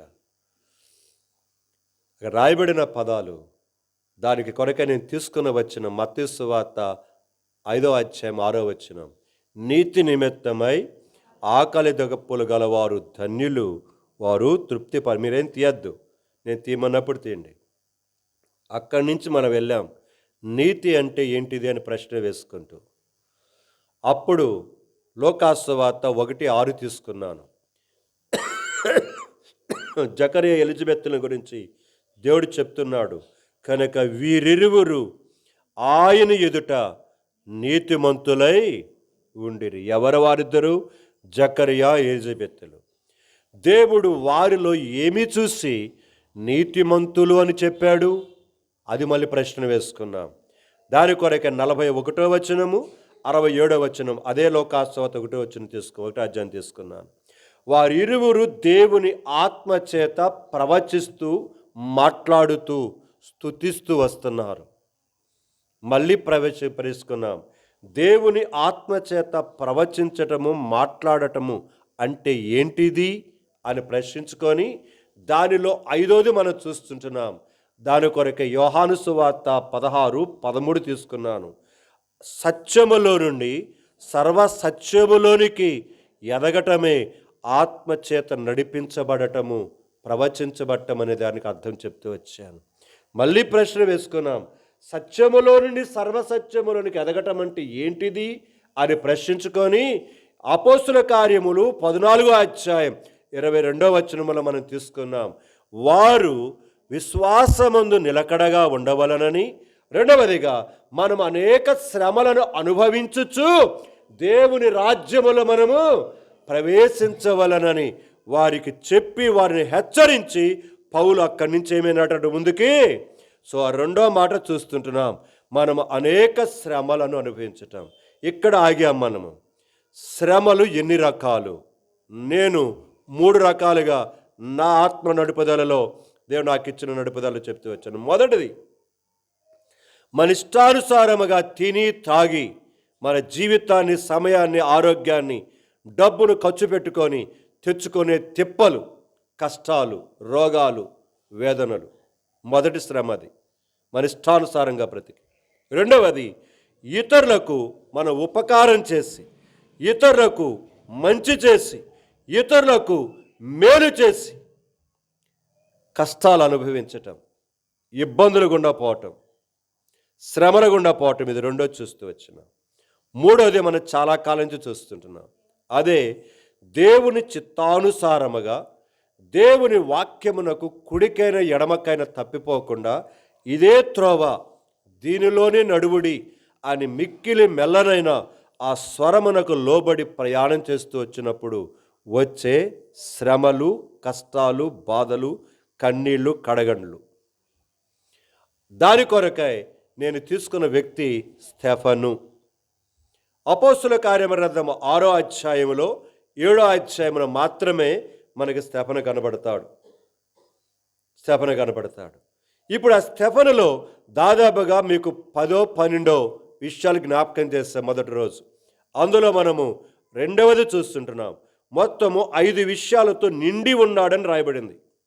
అందులో రెండవ నిండి ఉండిన అపోస్తుల కార్యము 6వ అధ్యాయం 3వ వచనములో అతడు ఆత్మతోనూ, రెండవది జ్ఞానముతోనూ నిండుకొని. రెండవ మాట మనం చూస్తున్నాం కొంతకాలం నుంచి. జ్ఞానముతో నిండుకొని ఉండటం అంటే ఏంటిది అని మళ్ళీ ప్రశ్న వేసుకొని సమాధానం చూస్తూ వచ్చినాం. ఇది ఈ లోక జ్ఞానము కాదు అని చూసాం మొదటి 2-3 వారాలు. అయితే మరి ఇది ఏ జ్ఞానం? అందుకొని యాకోబు 3:17-18 అక్కడ 2 వచనాలలో రాయబడింది. ఇది పైనుంచి వచ్చు జ్ఞానం అన్నాడు. ఇది ఆత్మ సంబంధమైన జ్ఞానం అన్నాడు. ఆ ఆత్మ సంబంధమైన ఆ జ్ఞానం 7 రకాల లక్షణాలను కలిగి ఉన్న ఒకే జ్ఞానం. అది ఆత్మ ఫలములు కాదు, ఆత్మ ఫలము. జ్ఞానములు కాదు, పైనుంచి వచ్చిన జ్ఞానములు కాదు, పైనుంచి వచ్చిన జ్ఞానము. పైనుంచి వచ్చిన 7 విషయాలు ఉన్నాయి అక్కడ. అందులో రెండవది మనం చూస్తున్నాం ప్రస్తుతం. మొదటిది పవిత్రమైనది ఆ జ్ఞానం. రెండవది సమాధానకరమైనది. ఇక్కడ మనం ఆగి కొన్ని వారాల నుంచి చూస్తున్నాం. సమాధానము మనం ఎలాగ పోగొట్టుకుంటున్నాం. 7 కారణాలు చెప్పాను నేను. 7 కారణాలు చెప్పాను. మళ్ళీ సమాధానము మనం ఎలాగా పొందుకోగలుగుతాం. సమాధానం మనకి ఎలాగ దొరుకుతుంది? కొట్లో ఏమైనా దొరుకుతుందా? ఇది కాదు. మార్కెట్లో దొరుకుతుందా? దొరకదు. కనుక ఎలాగ దొరుకుతుంది సమాధానం? మళ్ళీ ప్రశ్న వేసుకొని దాని కొరకై మనం వెతుకులాడుతున్నాం. దాని కొరకై మొదటిదిగా మనం చూసింది రోమా 2:10 సత్క్రియలు చేయుట ద్వారా మనము సమాధానాన్ని పొందుకోవచ్చు. మనం ప్రస్తుతం 2వ విషయంలో ఉన్నాం. అదే కనుక రోమీ రాసిన పత్రిక 8వ అధ్యాయం ఇప్పుడు చదవండి 5వ వచనం. రెండవది సమాధానం ఎలాగ వస్తుంది? శరీరానుసారులు శరీర విషయముల మీద మనసు ఉంతురు, ఆత్మానుసారులు ఆత్మ విషయముల మీద మనసుంతురు. గమనించాలి ఇక్కడి నుంచి. శరీరానుసారమైన మనసు మరణం. అయితే ఎవరైతే ఆత్మానుసారమైన మనసు కలిగి జీవిస్తారో వారికి జీవమును సమాధానమునై. బైబిల్ పట్టుకున్నంత మాత్రాన నీ యొక్క మన జీవితం సమాధానం పొందుకోలేం. ఆరాధన చేసినంత మాత్రాన, ప్రార్థన చేసినంత మాత్రాన, దేవుని బలలో పాలు పొందినంత మాత్రాన మనం సమాధానాన్ని పొందుకోలేం. మరి ఎలా పొందుకుంటాం? అక్కడ చెబుతున్నాడు, ఆత్మానుసారముగా మనం ఏం చేయాలట? జీవించాలి. శరీరములోనే ఉన్నాం, కానీ ఆత్మానుసారంగా మనము జీవిస్తేనే మనకు సమాధానం అనేది మనము సంపాదించుకుంటాం, జీవితంలో కలిగి ఉంటాం. ఇక్కడ మనము ఆగి యేసేపు జీవితం దగ్గరికి వెళ్ళాం. కొంతకాలం నుంచి అక్కడ ఉన్నాం. యేసేపు తన జీవితంలో ఎలాగున శరీర ఆశలను జయిస్తూ వచ్చాడో, ఆత్మానుసారమైన మనసు కలిగి సమాధానమును తన జీవితంలో కలిగి జీవిస్తూ వచ్చాడో చూస్తూ ఉన్నాం. దానిలో 3వది మనం చూస్తుంటున్నాం. దాని కొరకై ఆదికాండము 39వ అధ్యాయం 8వ వచనంలో ఉన్నాం. చదవండి. ఇప్పుడు గమనించాలి, అక్కడ రాయబడిన మాట. పొతీఫరు భార్య తనతో పాపము చేయమని నోరు తెరిచి ఏం చేసింది? అడిగింది. తనకు భర్త ఉన్నాడు, కానీ యోసేపు చాలా సుందరమైన వాడు, రూపవంతుడు, చాలా చక్కని వాడు, యవనస్తుడు. అందుకొని పొతీఫర్ భార్య యొక్క కన్ను ఆయన మీద పడింది. ఒక్క రోజున్న వాడితే గడిపితే బాగుండు అనుకుందో ఏమో నాకు తెలియదు. అందుకొని ఒక రోజు రానే వచ్చింది, అడిగింది. అప్పుడు అతడు ఇచ్చిన సమాధానమే మనం చూస్తున్నా. చదవండి. కన్నువేసి తనతో శయనించుమని, అంటే పాపము చేయమని కోరింది. ఇప్పుడు గమనించాలి. అయితే అతడు ఒప్పక, చాలంతే. ఆ 3 అక్షరాల పదమే చూస్తుంది మనం. తాను సమాధానమును ఎలాగ పొందుకున్నాడంటే తన కాళ్ళ దగ్గరకే పాపం వచ్చింది. తన కాళ్ళ దగ్గరకే పాపము వచ్చింది. అనుభవించు అని ఎదురుగా ఉన్న స్త్రీ మాట్లాడుతూ ఉంది.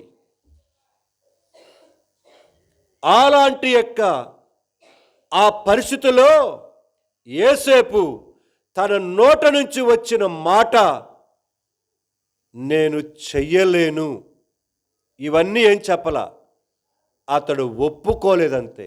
నో. దగ్గరకు వచ్చిన పాపము చేసే అవకాశాన్ని ఏం చేశాడు? కనుక నో అని చెప్పాడు.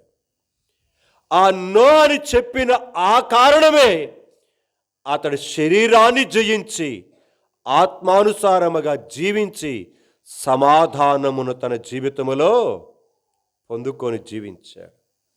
ఇక్కడ మనం ఆగి ఎవరెవరు ఏ విషయాలలో ఒప్పుకోకుండా ప్రయాణం చేస్తూ వచ్చారో, శరీరాన్ని జయిస్తూ వచ్చారో అనే సంఘటన మనము ప్రతి వారము ఒక్కొక్కరిను ఇద్దరును చూస్తూ ఉన్నాం. ఈరోజు కూడా ఒకరిద్దరు చూడటానికి సాధ్యమైనంత వరకు ప్రయత్నం చేద్దాం. వెళదాం మన భాగానికి. రండి, యోబు గ్రంథానికి వెళ్తున్నా నేను. యోబు గ్రంథం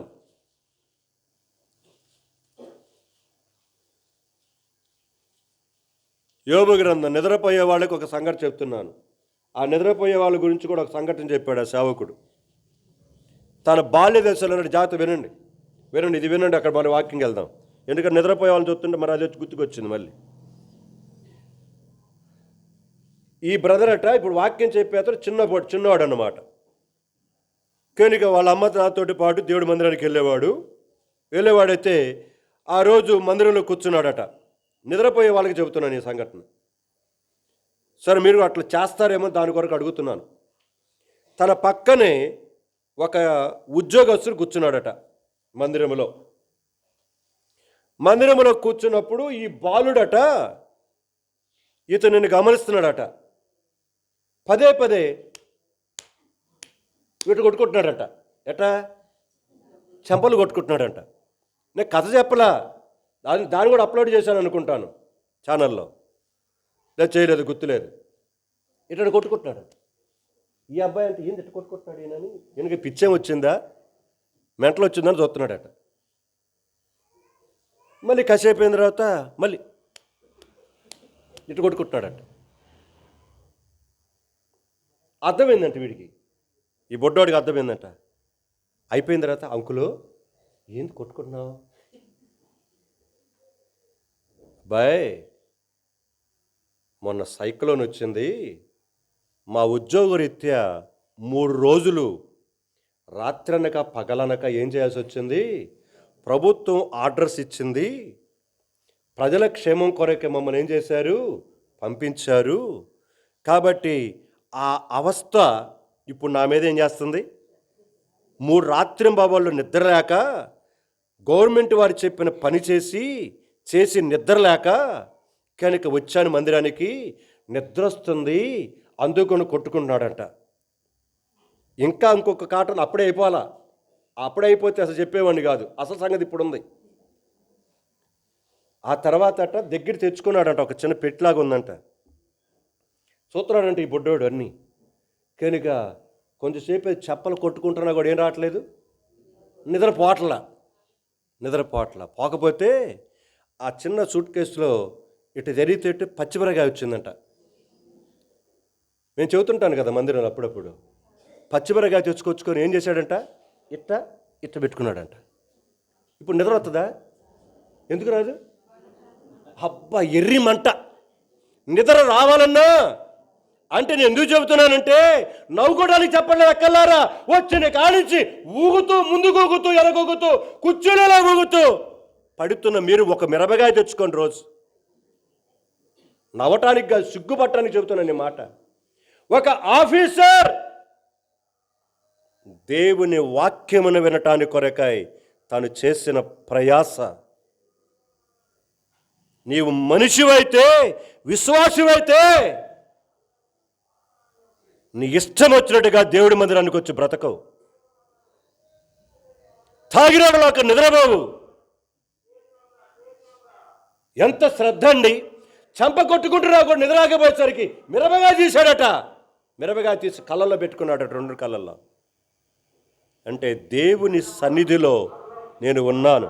ఇందా మీకు చెప్పాను కదా, నిర్గమాకాండం 23-21 మొదలు చదివించాను. నీవు దేవుని మందిరములో ఉన్నావని జాగ్రత్త. దేవుని సన్నిధిలో ఉన్నామన్న దైవ భయం, జాగ్రత్త నీకు అవసరం. కాబట్టి ఆ శ్రద్ధ తీసుకొని ఆ సహోదరుడు దేవుని వాక్యాన్ని విన్నాడట. సంఘమా, మనం ఎక్కడుంటున్నామండి? మనం జస్ట్ నవ్వుకుంటున్నాం. అన్న ఏదో చెప్పాడు, ఇప్పుడు పోయిన తర్వాత ఏం గుర్తుంటాయి మీకు? ఈ వాక్యం అంతా పోద్ది. ఏది గుర్తుంటుంది? మిరపకాయ గుర్తుంటుంది. ఏమిటిది? మిరపకాయ మాత్రం గుర్తుంటుంది. అన్న మిరపకాయ అంట. ఈ మిరపకాయతోటి మొత్తం వాక్యం అంతా ఏమైపోయింది? మొత్తం కొట్టుకొని పోద్ది. కొట్టుకొని పోవటానికి చెప్పట్లే, ఉంచుకోవటానికి చెబుతున్నాను దేవుని వాక్యాన్ని. యోబు తన జీవిత యాత్రలో తూర్పు దిక్కంతట్లో ఎవరండి? ఐశ్వర్యవంతుడు. దిక్కు దిక్కుకే, ఒక ఊరు కాదు, ఒక దేశం కాదు, తూర్పు దిక్కులో ఎన్ని దేశాలు ఉన్నాయో, ఎన్ని టౌన్లు ఉన్నాయో, ఎన్ని సిటీస్ ఉన్నాయో, ఆ దిక్కులో ఉన్న ప్రతి ఒక్కని కంటే అతడి మించిన ఐశ్వర్యవంతుడు ఎవడు లేడు.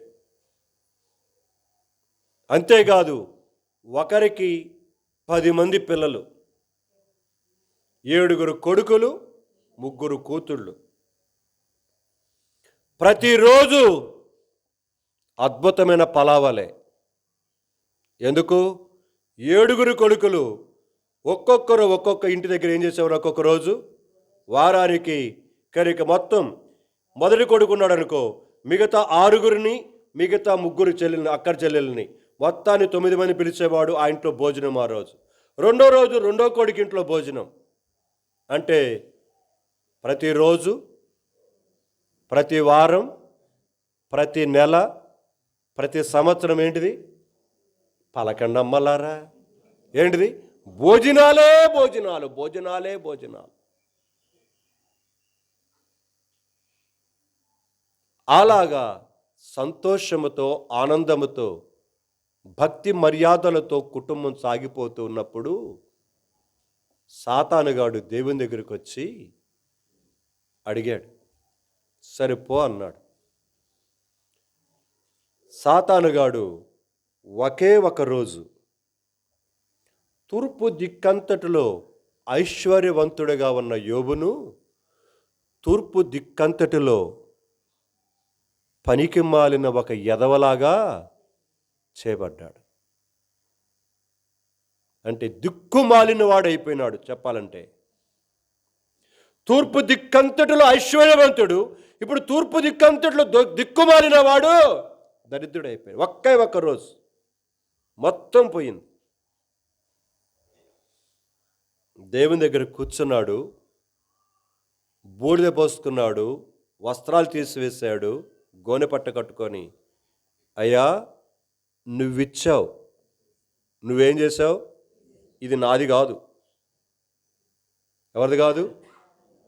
నువ్విచ్చావు నాకు. నువ్వేం చేశావు? ఇచ్చేది నువ్వే, తీసుకునేది నువ్వే. ఈ ఏది నాతో గడువ రాదు. ఇచ్చావు, తీసుకున్నావు, అయిపోయింది. మళ్ళీ వచ్చాడు సైతానుగాడు. మళ్ళీ వచ్చి మళ్ళీ అన్నాడు, మరి పనికి మాలినాడా, ఇందాక ఓడిపోయావు కదా, మళ్ళీ ఎందుకు వచ్చావు అన్నాడు. ఇంకోసారి చూద్దాం అని అనుకొచ్చాడు. అతని శరీరం మీద నేను దాడి చేస్తాను, నువ్వు అనుమతి చూద్దామన్నాడు. అయితే అతని ప్రాణాన్ని మాత్రం ఏం చేయొద్దు, ముట్టవాకు. అతని ప్రాణం నా చేతిలో ఉంది, ఏమన్నా చేసుకో. ఇప్పుడు శరీరం ఏమైంది? పైన తల దగ్గర నుంచి అరికాలు వరకు చిల్లబెంకు తీసుకొని ఏం చేస్తున్నాడు? మీకు చెప్పానుగా, మా ఇష్మాయిల్ అన్న భార్య ఎవరు? మా సుజానమ్మ. మందిరానికి వచ్చి ఎందుకు నిద్రపోతున్నావు అక్క అంటే, ఆమె చెప్పింది ఒకసారి, గృహాలు దర్శిస్తానికి పోయినప్పుడు చెప్పింది. ఆ సుజానమ్మ, చనిపోయిన సుజానమ్మ చూపించింది నాకు అరికాళ్ళు, అరిచేతులు. నాకు ఒక్కసారి ఒళ్ళు జలదరిచ్చింది. ఎందుకో తెలుసా? రాత్రిపూట ఆ నులక మంచానికి, ఆ నవారు మంచానికి వేసి రుద్దుతూ ఉంటే సమ్మగా ఉంటుందట, లేకపోతే నిద్రరాదంటానికి. అంటే అరికాళ్ళు, అరిచేతులు అలాగిదైపోయింది. ఎన్నో మందులు వాడింది, కానీ తగ్గల. రుద్దగా రక్తం కారుతున్న సంగతి కూడా తనకి తెలియదు. అలాగ రాత్రులు నిద్రుండదట తనకి. ఇదిగో చూపించింది, నేను చూశాను.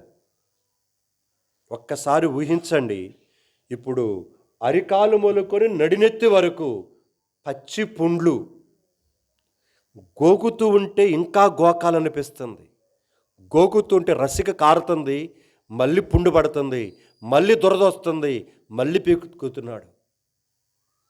ఇప్పుడు స్వరూపం పోయింది, సొగసు పోయింది. భార్య వచ్చి ఒక మాట మాట్లాడింది. అక్కడికే మనం వచ్చేది. ఇప్పుడు రండి వెళ్దాం. 2వ అధ్యాయము చదవండి 9వ వచనం. అతని భార్య వచ్చి, అతని భార్య వచ్చి, నీవు ఇంకనూ నీవు ఇంకనూ యథార్థతను యథార్థతను వదలక ఉందువా, దేవుని దూషించి మరణము కమ్మనేను. చాలు. ఒకసారి మందిరములో ఉన్న ఒక అక్కతోటి సహోదరితోటి పంచుకుంటూ తాను వెళుతున్నట్టు యొక్క పరిస్థితుల గురించి తెలుసుకునేవాడనై తాను కూడా మాట్లాడుతూ మాటలలో ఇంకా ప్రార్థన చేసుకోమ్మనంటే, ఏం ప్రార్థనలే బ్రదరు, ప్రార్థన చేసి అంటే ఇప్పుడు ఏమొచ్చింది దానికి?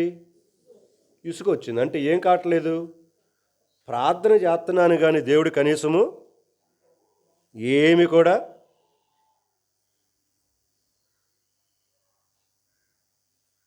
అంటే ఆ వేదన నుంచి తప్పించుకోవటానికి కొరకై నువ్వు ప్రార్థన చేస్తున్నా కూడా నీకు ప్రార్థనకు జవాబు రాకుండా ఆ కష్టాలు నిన్ను అలాగనే ఉండేసరికి ఇప్పుడు చేసే ప్రార్థన కాస్త ఏం చేసావు?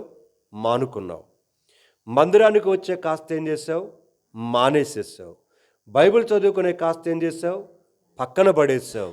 పిల్లలను కుటుంబంగా పెట్టుకొని ప్రార్థన చేసేదాన్ని ఏం చేసావు? అన్నీ పక్కన పెట్టుకొని ఏదైతే అదైంది అని ఇప్పుడు ఏం చేసావు? సతికిలబడి కూర్చున్నావు. అవకాశం కానీ దేవుడు కనబడి నీ దర్శిస్తే, ఏమయ్యా నీ కనీసం జాలి కూడా లేదని అడుగుదామని రెడీగా కూర్చున్నావు.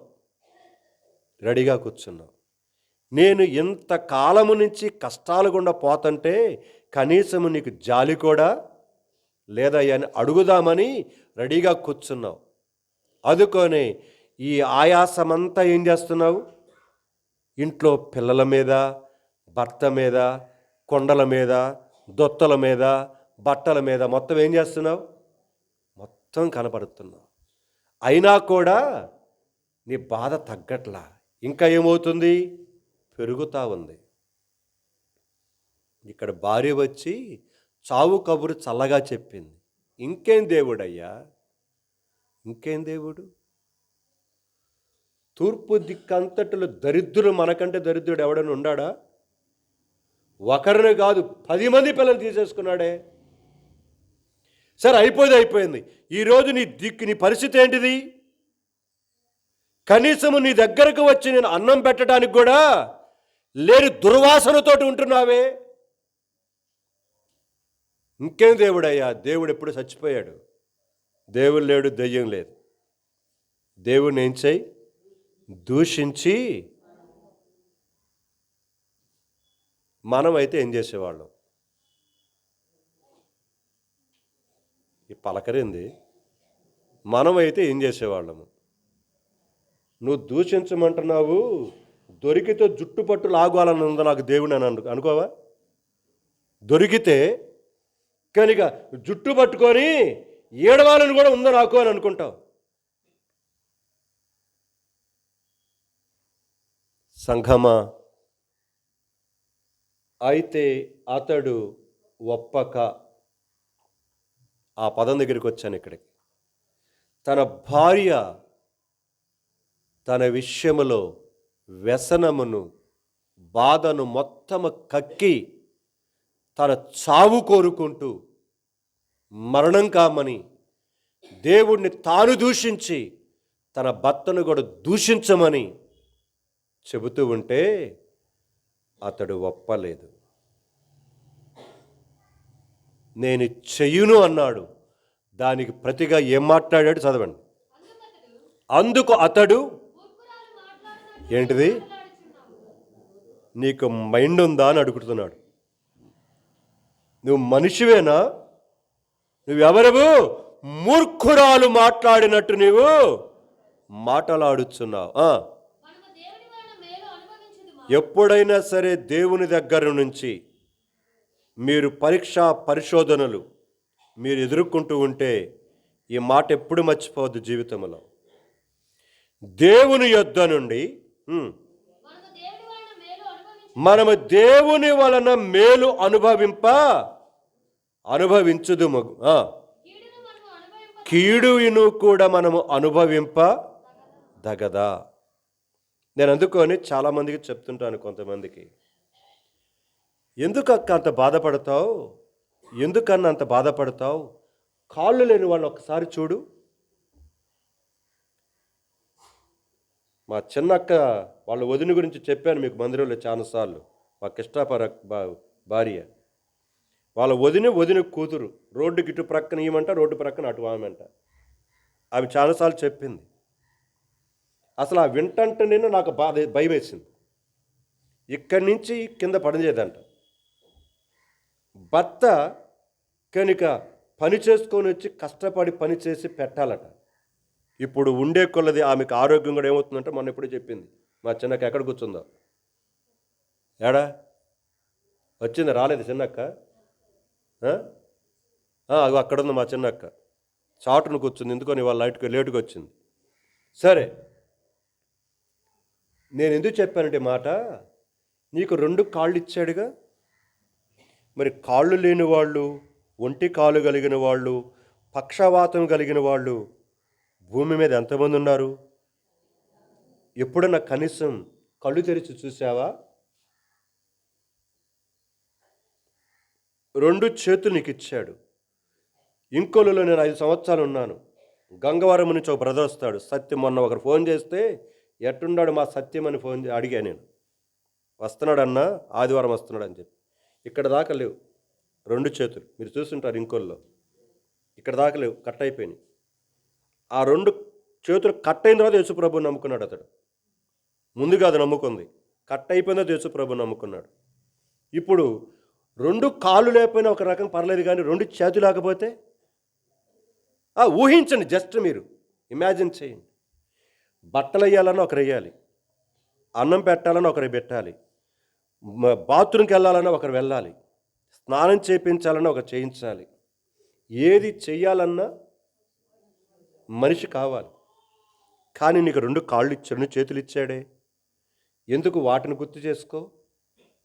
నాకేదో జరిగిపోయిందని ఎందుకు అనుకుంటావు?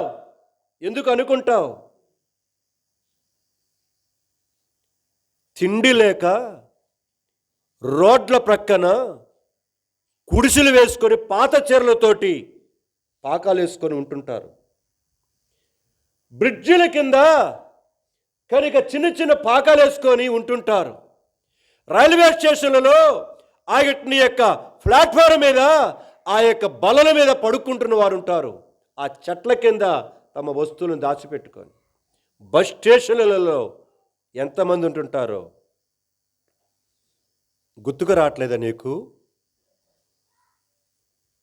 నేను ఈ మాట వాడతాను వాళ్ళని ఎగతాళి చేయటానికి కాదు చెప్పేది. నీకొచ్చినదే బాధని నువ్వు బాధపడుతున్నావు, కానీ నీకంటే దుఃఖకరమైన, వేదనకరమైన స్థితులలో వెళ్తున్నవారు నాకు తెలుసు. సేవలో ఇప్పటికీ స్టిల్ ఉన్నారు. పిల్లలు తీసుకొని వచ్చి పెడుతుంటే తింటున్నారు ఈరోజు. అమ్మ నాన్న పరిస్థితి అది. మరి వాళ్ళు ఎవరికి చెప్పుకోవాలి? ఎందుకంటే నాకు అప్పుడప్పుడు ఫోన్లు వస్తుంటాయి అలాంటివి వాళ్ళ కుటుంబాల నుంచి, నాకు అందుకని తెలుసు. సంఘమా, ఎప్పుడు కూడా నీకొచ్చిన బాధనే అసలు కంటే భయంకరమైన బాధని ఎప్పుడు దేవుడి మీద సనగబాకు. దీర్ఘమది బాధ వస్తుంది, కాదని రాదని వెంటనే దాని నుంచి బయటికి ఏం చేయాలి? మనము వచ్చేసేయాలి. మనం వారిని జ్ఞాపకం చేసుకోవాలి. మనకంటే ఇబ్బందులలో, కష్టాలలో, వేదనలలో. అదిగో మొన్న జార్ఖండ్లో జరిగిన సంఘటన పోయిన వారం. తండ్రి చనిపోతే శవాన్ని పూడ్చిపెట్టే దగ్గర అన్నదమ్ముల మధ్య గొడవ వచ్చింది. క్రైస్తవ ఆచారం చొప్పున వాళ్ళు పూడ్చిపెడితే శవాన్ని మళ్ళీ గుంటలోంచి తీసి భయంకరం చేశారు. ఆ మందిరానికి నిప్పు పెట్టారు. మొన్న వాళ్ళందరిని రాళ్ళు తీసుకొని కొట్టారు, కర్రలు తీసుకొని కొట్టారు. భయంకరంగా ఉంది ఇప్పుడు ఆ గ్రామం. ఎక్కడ జరిగాడు? మన దేశంలో జరిగిన సంఘటన మొన్న వారములో. ఎన్ని భయంకరమైన పరిస్థితులు ఈనాడు కళ్ళతో చూస్తూ వింటూ ఎందుకు దేవుడి మీద ఆయాసపడుతున్నావు? వారిని గుర్తు చేసుకో. ఇంత గొప్ప సాక్షి సమూహం మేఘము వలె మనలను ఆవరించి ఉన్న ఆ సాక్షి సమూహాన్ని గుర్తు చేసుకో. నీకు అప్పుడు వస్తుంది ధైర్యం. వారికంటే నేనే బెటర్ అనిపిస్తుంది నీకు. కొంతమంది వాళ్ళ దీనమైన స్థితిని చూసినప్పుడు కనీసం చూయించుకోవటానికి వాళ్ళ దగ్గర ఏముండదు, నయా పైసా ఉండదు. కానీ నీ దగ్గర దేవుడు డబ్బులుంచాడు. మరి వారి సంగతి ఏం చెప్పాలి? అధైర్యపడవద్దు సహోదరి, అధైర్యపడవద్దు సహోదరుడా. మూర్ఖురాలు మాట్లాడునట్టు మాట్లాడుతున్నావు. దేవుని యొద్ద నుండి మనము మేలుని అనుభవిస్తున్నాము, కీడును అనుభవింప తగమా? ఆమె చెప్పిన మాటకు ఒప్పక అతడిచ్చిన సమాధానం అది. నో, దేవుని నేను ఎప్పుడు దూషించను. ఈ పరిస్థితిని కూడా నా దేవుడే నాకు ఎందుకో అనుమతించాడు. ఆ విధముగా దేవుని సన్నిధిలో నడిచాడు. ఒక రోజు వచ్చింది. ఏం చేశారండి? ఆ ఒక్క మాట చదువుకొని ముగించుకుందాం. ఇక్కడ టైం కూడా అయిపోయింది, ముగించేస్తున్నాను. యోబు గ్రంథం చివరి అధ్యాయం చదువుతారా? వచనము 10వ వచనం నుంచి. మరియు యోబు తన స్నేహితుల నిమిత్తము ప్రార్థన చేసినప్పుడు యెహోవా అతని క్షేమస్థితిని మరలా అతనికి దయచేసును. మరి యోబునకు పూర్వము కలిగిన దానికంటే రెండంతల అధికముగా యెహోవా అతనికి దయచేసును. అప్పుడు అతని సహోదరులను, అతని అక్కచెల్లెలను, అంతకుముందు అతనికి పరిచయమైన వారందరూ వచ్చి అతనితో కూడా అతని ఇంటి ఉన్న అన్నపానములు పుచ్చుకొని యెహోవా అతని మీదకి రప్పించిన సమస్త బాధలను గురించి ఎంతలేసు దుఃఖము పొందితమని అతని కొరకు దుఃఖించుచు అతని ఓదార్చిరి. ఇదియుగాక ఒక్కొక్కడు ఒక్కొక్క హారమును, ఒక్కొక్కడు బంగారు ఉంగరమును తెచ్చి అతనికి ఏం చేశారట? ఒకవేళ యోబులాకని జరగకపోవచ్చు, జరిగితే ధన్యురాలవు ధనుడివే. కానీ పరలోక రాజ్యములో బడా నమ్మకమైన నా మంచి దాసుడని, పరలోకములో తండ్రి కుడిపాసనముల సింహాసనాసీనుడైన దేవుడు నేను ఆ ద్వారబంధం దగ్గరికి వచ్చి లోపలికి సమృద్ధిగా ఆహ్వానిస్తున్నప్పుడు పరలోకములో ఉన్న దేవదూత గణములందరూ పాడి కొనియాడుతూ స్తుతిస్తున్నప్పుడు నీ ముఖము ఎంతగా పరిమళిస్తూ ప్రకాశిస్తుందో అది చెప్పనలవి కానిదది. సంఘమా, అట్టి అద్భుతమైన నీ యొక్క కార్యముల కొరకై శరీర సంబంధమైన వాటికి మనం ఏం చేద్దాము? నోని చెప్దాం. వస్తున్నాయి మనకు వస్తున్నాయి కాదనినట్లేదు. కాబని శరీరమునకు ఎక్కడ కూడా ఏం చేయొద్దు? దేవుడి మీద ఆయాసపడటానికి కానీ, అనుమానపడటానికి కానీ, దేవుని దూషించడానికి కానీ, ప్రార్థన నెట్టివేయడానికి కానీ, వాక్యము చదవడం నెట్టివేయడానికి కానీ, దేవుడి మందిరాన్ని కానీ, కుటుంబ ప్రార్థనలు కానీ త్రోసివేసుకొని నెట్టివేసుకొని నీవు పొందే మేలు ఏమియో లేదు. మరి ఎక్కువగా దేవుని కొరకే జీవించు. భవిష్యత్తులో దేవుని యొక్క శ్రేష్టమైన ఆశీర్వాదాన్ని చూస్తావు. నో అని చెప్తావా? ఎస్ అని చెప్తావా? యోబు భార్యలాగా చెప్తావా? యోబులాగా చెప్తావా? తీర్మానం చేసుకోండి. రెండు మోకాల మీదకి వద్దాం. ఒక్క నిమిషం మనం మన పరిశీలన చేసుకొని పరీక్షించుకుందాం.